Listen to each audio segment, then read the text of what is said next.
Hi there, my name is James. I'm going to present to you about the length of attention span for the average human mind.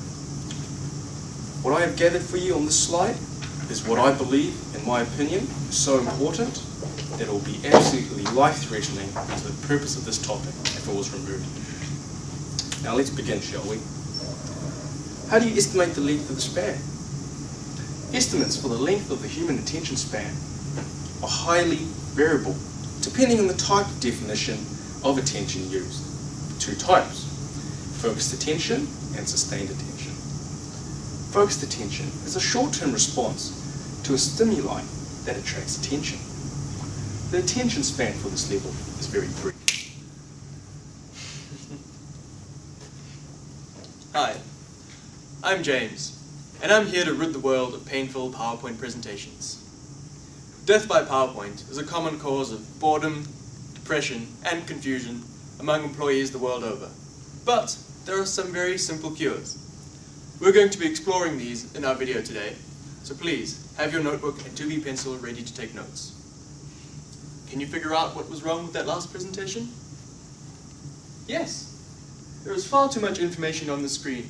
Not only is it impossible to read, but it can't be relevant for everybody in the room.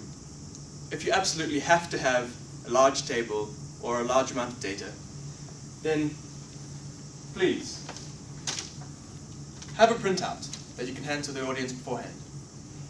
Now let's see how our brave young presenter does.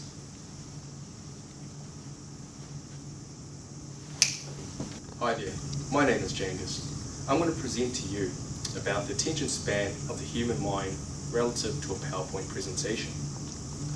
You may notice in this slide, however, that there are more than 25 words, even though I've quoted it to be 25 or less.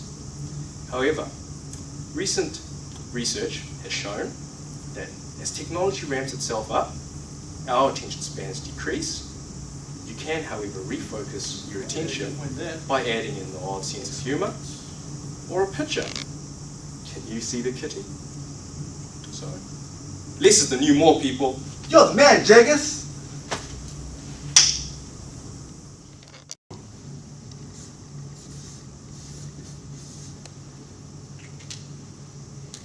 Now we will take a look at some other common problems with PowerPoint presentations. If you have your 2B pencil at the ready, try to write down what is wrong with each one. iTools is a tool that allows us to drive our business and ultimately produce better outcomes for our customers. What we can use are things called milestones. And the way we can see what's going on is like when it's overdue, in trouble, at risk, on target. Screw that. What we're aiming for. So that is why iTools is the best. Man, he didn't gain anything from that presentation. Did you write down what Nigel was doing wrong? Well, what was it? Yes, that's good. He couldn't keep still, and that made it really hard to concentrate on the message. A much better idea would be the move and plant, which is when you move a bit, then you plant your feet firmly on the ground when you're making your point.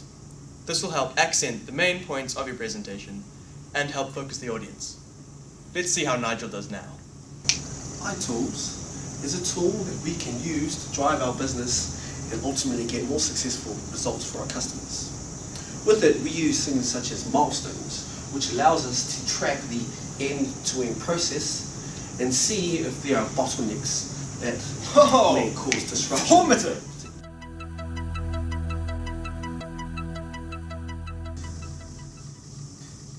The hermit. A hermit is a person who does not actively seek human interaction. A hermit is also someone who prefers to be alone. A hermit will also talk to themselves a lot, negating the presence of human interaction. A hermit will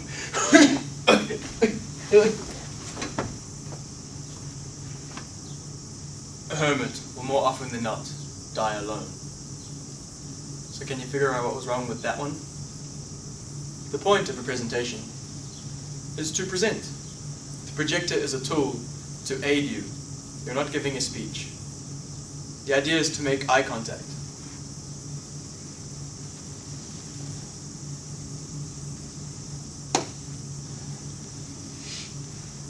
interact with your audience. An interactive audience is an attentive one. Interaction and humans.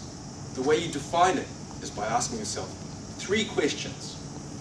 The first question is, how do you do things? How do you affect the world around you? To give an example of that, I'll ask a volunteer from the audience. Nigel, Hey! how do you shake hands? Oh, like this? Awesome, Nigel. Awesome. Question number 2. How do you feel? How do you sense the world around you? Now I'll ask a question to the audience. Did you feel that you learned something today? We love you, Genius! Question number 3. How do you know? What are the ways of planning and learning do you use? Now, one more example. Let me get another volunteer from the audience. Johans, Yo, my bro. do you prefer using a path or a map? Well, personally, I prefer GPS. Like the Sony Ericsson Aino. I love the way it simplistically tells me exactly where to go. What's going on? And we're going to be talking about the quadrant 2, where it's about preparation, where it's all about training and preparing. And last one was quadrant. The second last quadrant 3, where Have you figured out what was wrong with that one? Good, you're catching on. Let's see what happens if Nigel slows down, tries to think of the words he's trying to say before he says them. welcome to the time quadrant. The 4 quadrants are about understanding urgency and importance and being able to define the difference. Quadrant 1 is known as the crisis zone, where people are reacting to what is going on. Quadrant 2 is about training and preparation. Quadrant 3 is the quadrant of deception. Well, now that you've watched our video, you should have the tools you need to get your point across without killing your audience. You've written down some points with your 2B pencil. They should look something like these. Don't use too much information. Use movement to your advantage. An interactive audience is an attentive audience, and clear words will convey a clear message. Thank you. Come on. I see no changes. Wake up in the morning and I ask myself, is life worth living? Should I blast myself? I'm tired of being poor and even worse, I'm black. My stomach hurts, so I'm looking for a purse to snatch. Cops give a damn about a Negro. Pull a trigger, kill a nigga, he's a hero.